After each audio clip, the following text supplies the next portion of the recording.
Abençoados com todas as sortes de bênçãos, graça e paz, sejam todos bem-vindos a mais um quadro aqui examinando as Escrituras. Você que não conhece ainda o nosso canal, vá no YouTube, Elson Jesus Ministério Graça e Verdade, tá bom? Se inscreva no nosso canal, ative o sininho para receber as notificações. Esta mensagem também está sendo transmitida pela rádio web Sou Livre, nosso irmão Chagas Bezerra, Fortaleza, Ceará. Meu grande abraço, meu querido. Que Deus continue te iluminando grandemente, você e todos os seus colegas, sua equipe aí desta rádio Sou Livre, rádio web. Vamos crescer juntos na graça e no conhecimento do nosso bondoso Deus. Amados, o sistema religioso, eles são experts em usar textos isolados, texto fora do seu contexto. Existem muitos textos que, ao falar isoladamente, dá-se um outro sentido. E esse é o grande problema que nós temos com o sistema religioso. Porque é necessário que haja uma compreensão não apenas do texto, mas fazer uma análise do seu contexto. Eu quero falar nesta mensagem sobre o tema se escondendo no texto fora do contexto. Por que é que o sistema religioso, principalmente na hora de falar sobre dízimos, eles usam o texto de Malaquias 3:10? Porque esse texto, ao ser lido, ao ser mencionado fora do seu contexto, passa uma mensagem, dá-se uma ideia de que todo mundo, cristão, evangélico, religioso, seja lá o que, eles têm a obrigação de devolver 10% de toda a sua renda para Deus. Por quê? Porque o texto de Malaquias, capítulo 3, versículo 10, pregado isoladamente do seu contexto, passa essa ideia.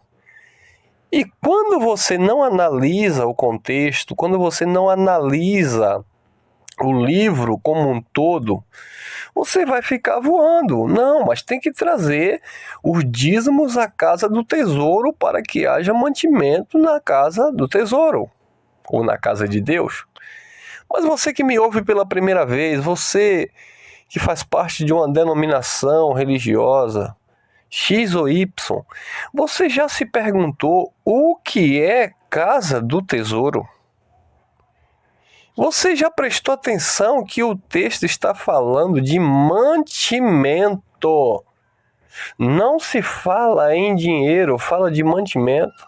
Você já pesquisou biblicamente que dízimos nunca foi dinheiro, e sim semente, grãos, colheitas da terra? E eles usam, mais uma vez, outro texto isolado, por exemplo, Mateus 23, quando Jesus diz que os judeus, aqueles fariseus que negligenciavam ali a fé, a justiça, Jesus disse, vocês dão dízimo do endro, do cominho e da hortelã. Observe que Jesus não estava falando de dízimo em dinheiro, era de semente. E Jesus, por estar debaixo da lei, cumprindo a lei, ele disse, vocês podem fazer essas coisas sem omitir aquelas, ou seja, a justiça, a fé, o amor.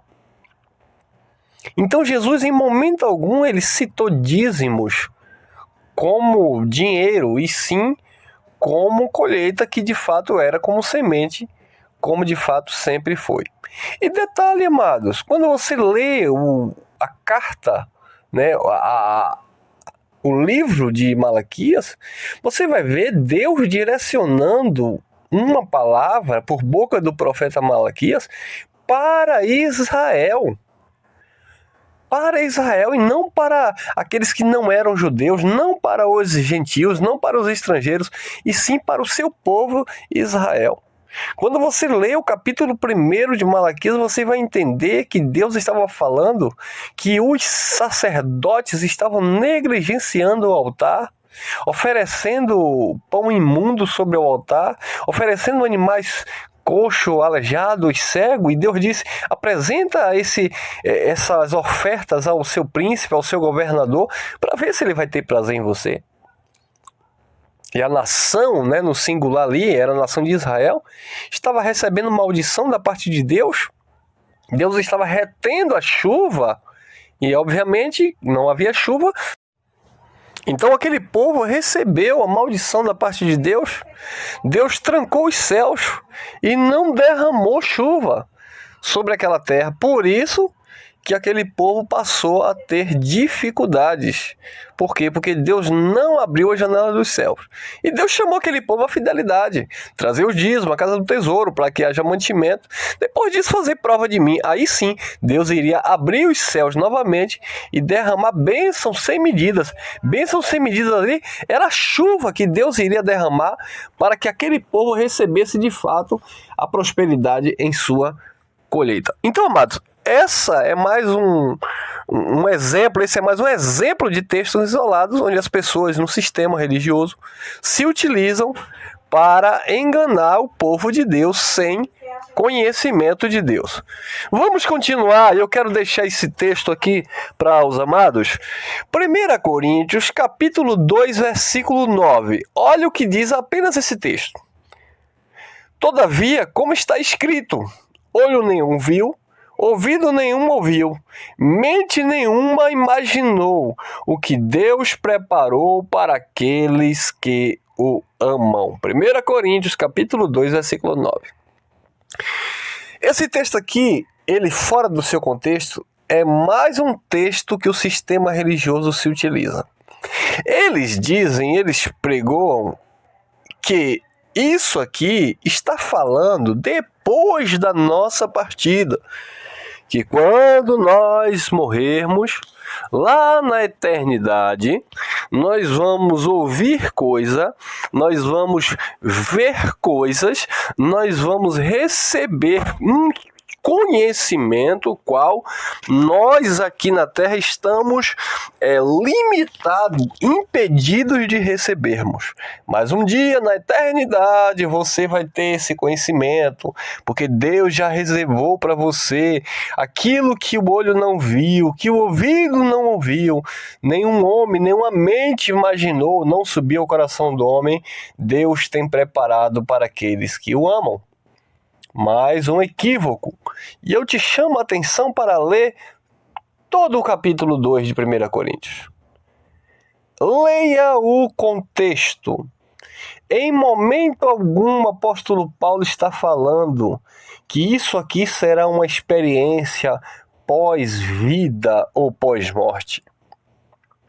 Paulo está falando de um conhecimento que Deus preparou para aqueles que o amam, e Deus quer manifestar esse conhecimento, e Deus manifestou na pessoa de Jesus Cristo. Os mistérios, o mistério que esteve oculto, que esteve escondido durante gerações e séculos. Jesus Cristo, ao se manifestar, ao vir naquela cruz, consumar uma obra redentora, Deus estabeleceu no sangue de Cristo uma nova e eterna aliança, e Deus manifestou nos corações, na mente daqueles que o amam, esse conhecimento que outrora olho não tinha visto, ouvido não tinha ouvido, e homem nenhum imaginou, não subiu no coração, na mente dos homens, mas Deus havia preparado para aqueles que o amam. Bem verdade, mesmo naquele tempo de Paulo já escrevendo aos Tessalonicenses, 2 Tessalonicenses, capítulo 2, no versículo 11 e 12, Paulo já dizia que porque aquele povo não amava a verdade e tinha prazer na iniquidade, Deus enviava ao operação do erro para que todos fossem julgados. Então, amados, quando nós, povo de Deus, filhos de Deus, não amamos a verdade, não temos prazer na verdade, antes temos prazer na mentira, no engano, na religiosidade, Deus não permite, Deus não abre a mente para que de fato essas coisas, este conhecimento, venha ao nosso conhecimento, ao nosso entendimento.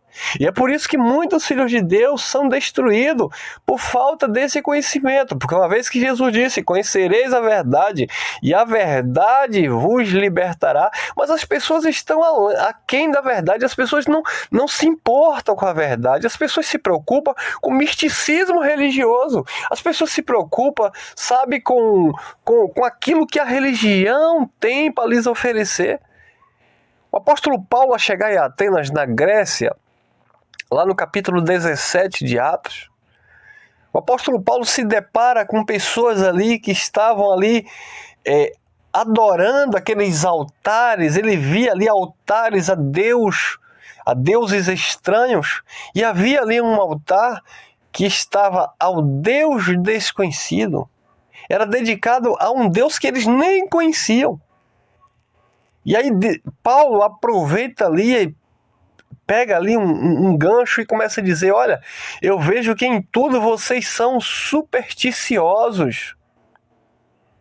Vocês são místicos. Vocês gostam dessas coisas, destes enganos. Então Paulo percebeu que os atenienses, eles não se preocupavam com outra coisa, senão de dizer e ouvir as novidades que chegavam ali. Assim está a igreja evangélica, e eu estou falando da instituição religiosa e não do povo de Deus propriamente dito, daqueles que foram chamados à verdade. As igrejas evangélicas, as instituições religiosas, eles amam o misticismo, e foi assim que Paulo encontrou aquele povo, se prostrando diante de altar dedicado a um Deus desconhecido. E Paulo diz, olha, o Deus que vocês adoram sem conhecimento, esse é o Deus que eu prego. O Deus que não habita em templos feitos por mão de homens. O Deus que não depende do teu dízimo. O Deus que não está preocupado em colocar a mão na tua cabeça e derramar um óleo ungido. Um Deus que não está nem aí para esses copos com água orada que esses homens estão fazendo em nome dele. Um Deus que não está nem aí para esses altares mentirosos, essas plataformas onde eles dizem que é ali que Deus fala, que é ali que Deus responde, que é ali que Deus recebe o teu sacrifício. Deus não está nesse negócio. Deus não está nesse negócio de sabonete, de óleo. Deus não está nesse negócio de vassoura, de lenço. Deus não está em objetos. Deus está nos corações do espírito daquele que de fato ama a verdade. É isso que esse texto ou contexto está falando. Deus está em sua palavra, em seu evangelho. Deus está na verdade que há em Cristo Jesus. Mas as pessoas, elas gostam deste misticismo. As pessoas amam serem iludidas. Todavia, como está escrito, olho nenhum viu, ouvido nenhum ouviu, amados. Olho nenhum viu. Os antigos desejaram, buscavam, mas não viam. Eles não contemplavam. Ouvido nenhum ouviu, como eles desejavam, como eles buscavam, mas eles não ouviram. Por quê? Por causa do véu da lei. Eles estavam impedidos por causa daquela glória que era transitória, que estava se desvanecendo.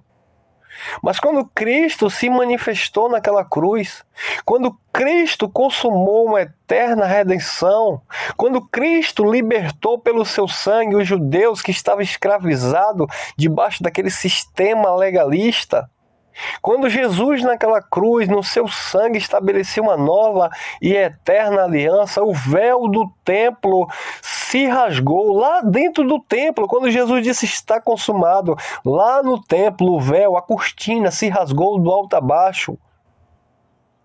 Ou seja, Deus estava dizendo: agora vocês têm livre acesso ao trono da graça. Aquilo que vocês não ouviram, que vocês não viram, que não subiu ao coração de vocês, esse véu que era lei lhes impedia, mas agora vocês têm acesso. Agora eu me relaciono diretamente com vocês, não mais por intermédio de sacerdotes, não mais por intermédio de sacrifícios humanos, não mais por intermédio de montes, não mais por intermédio de jejuns, não mais por intermédio de oferta alçada, de dízimo, não mais por intermédio de derramamento de óleo, de consagrações, de oblações, de batismos, não mais por intermédio, por misticismos, por crentice, não. Agora eu me relaciono diretamente por aquilo que o meu filho Jesus fez na cruz. Agora sim, vocês podem me compreender. O véu do templo se rasgou do alto a baixo. Vocês agora se relacionam. E Paulo disse: porque aquele que se uniu ao Senhor se tornou um só espírito com Ele. Nós somos um só espírito com o Senhor. Nesta nova e eterna aliança, Deus não habita em um altar, Deus não está em um altar criado por mãos humanas, Deus não está em um templo de pedra criado por mãos de homens. Deus não está em um elemento, em um pão partido na igreja, dizendo que é aquilo que te faz com que você tenha comunhão com Deus. A nossa comunhão com Deus é através do Espírito Santo de Deus. A nossa comunhão com os nossos irmãos, com a igreja, não é através de um copo de suco, um copo de vinho, um pedaço de pão. É através do Espírito, porque Deus fez convergir, congregar, reunir em Cristo todas as coisas, tanto as que estão no céu como as que estão sobre a terra.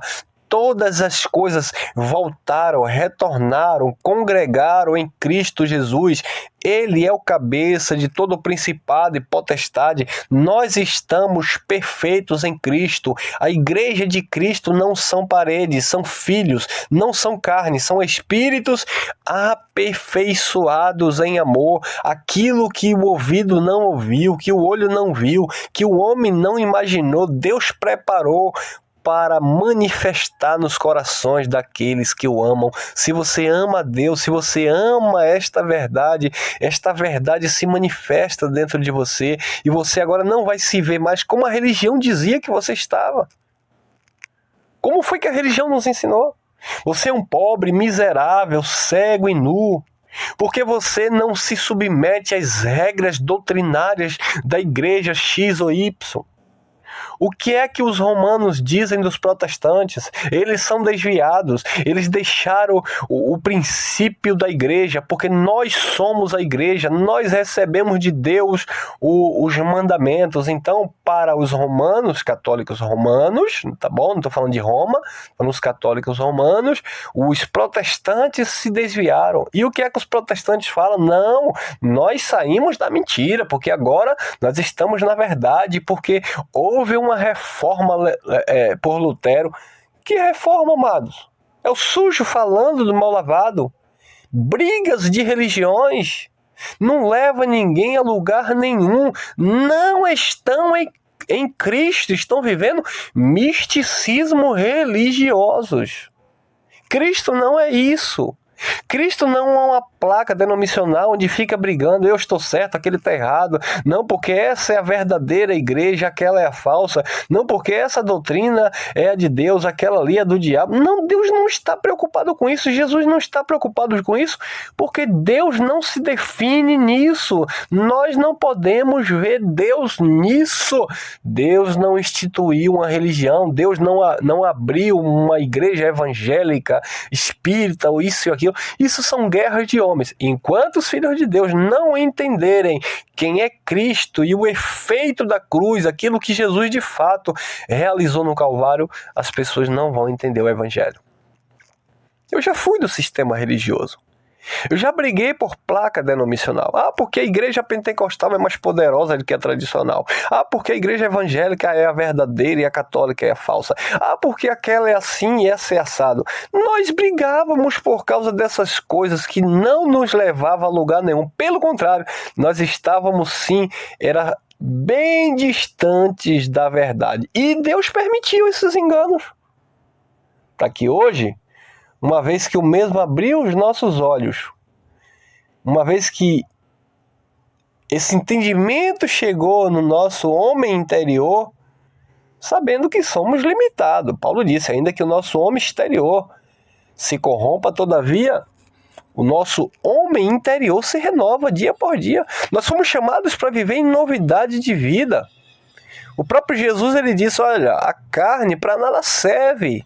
As palavras que eu vos digo são espírito e vida. Então, agora sim, nós temos esta palavra que é espírito e vida. E esta palavra se manifestou em nossos corações. E esta palavra agora trouxe paz, trouxe descanso para as nossas almas. É disso que a Igreja de Cristo está precisando. Viver a paz, o descanso que este Evangelho promove em nosso espírito. O apóstolo Paulo se ocupou com esta palavra, amados. E é por isso que nós que ministramos esta palavra, nós, mensageiros da graça de Deus, nós nos ocupamos, mas com muito prazer, em transmitir essa palavra. É um prazer enorme estar falando aqui para vocês, que esta palavra corra e alcance, sabe, a mente e o coração daqueles que verdadeiramente amam a Deus. Porque tudo coopera para o bem daqueles que amam ao Senhor, daqueles que foram chamados segundo o seu decreto.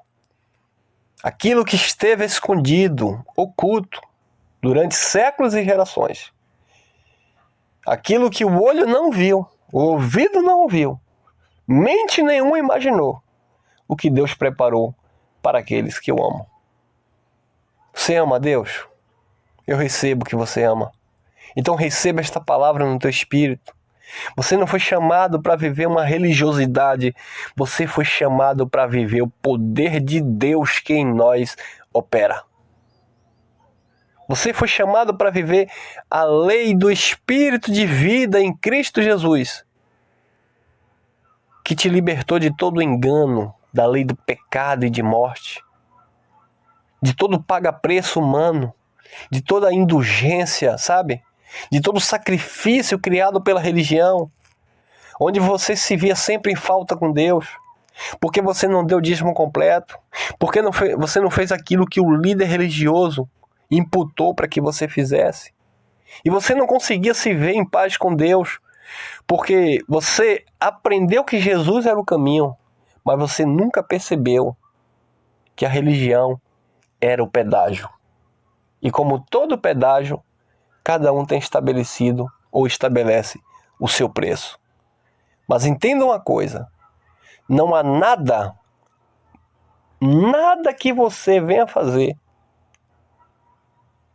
que possa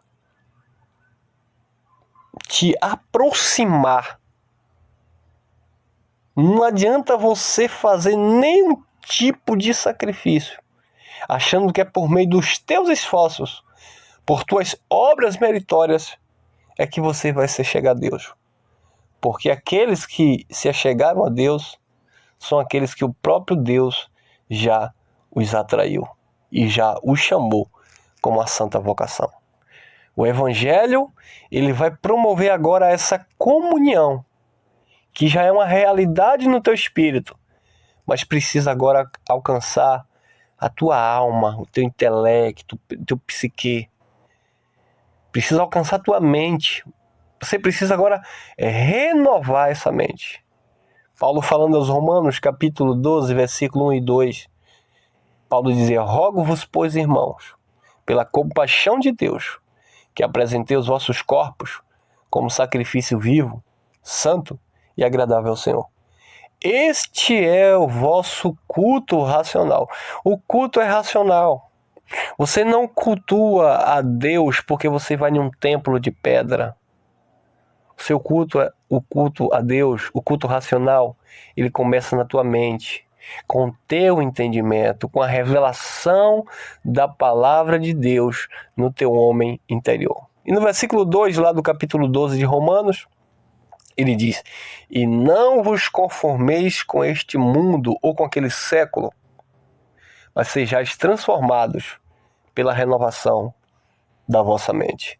Não se conforme com este mundo religioso, onde cada um tem a sua moeda, onde cada um cobra o seu preço. Não se conforme com isso, mas receba de Deus no teu espírito esse conhecimento que nos liberta de todo engano, de toda falácia religiosa, que nos tirou de fato, sabe, aquele ensinamento de textos isolados, onde causava pavor na nossa mente e na nossa alma.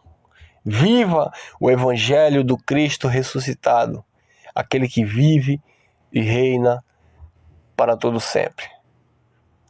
Sou seu irmão em Cristo, Elcio Jesus, Lauro de Freitas, Bahia. Que você esteja crescendo a cada dia na graça e no conhecimento do nosso bondoso Deus. Te convido a fazer uma confissão de fé. Obrigado, Jesus. Obrigado porque verdadeiramente o teu Espírito nos libertou. O apóstolo Paulo disse que um planta e outro rega, mas é Deus, é o Senhor que dá o crescimento. E o Senhor tem dado o crescimento, o Senhor tem, de fato, iluminado os olhos do nosso coração. Tamanha liberdade e libertação que nós alcançamos por intermédio desta palavra, que é digna de toda aceitação. Obrigado porque hoje nós podemos entender que milhares de pessoas nos 4 cantos dessa terra estão de fato agora vivendo para te agradar. Porque não estão mais vivendo como religiosos, praticantes de suas liturgias, de seus sacrifícios, mas estão vivendo agora como cristãos, aqueles que de fato entenderam que em ti não há condenação. Não há condenação para aqueles que estão de fato em Cristo Jesus, que não andam mais segundo o pensamento ou a doutrina da religião X ou Y, mas que andam agora direcionados pelo Espírito Santo da verdade. Obrigado, Senhor, que essa palavra corra e alcance de fato aqueles que te amam e que te adoram em espírito e em verdade. Viva o reino de Deus que já habita em nós.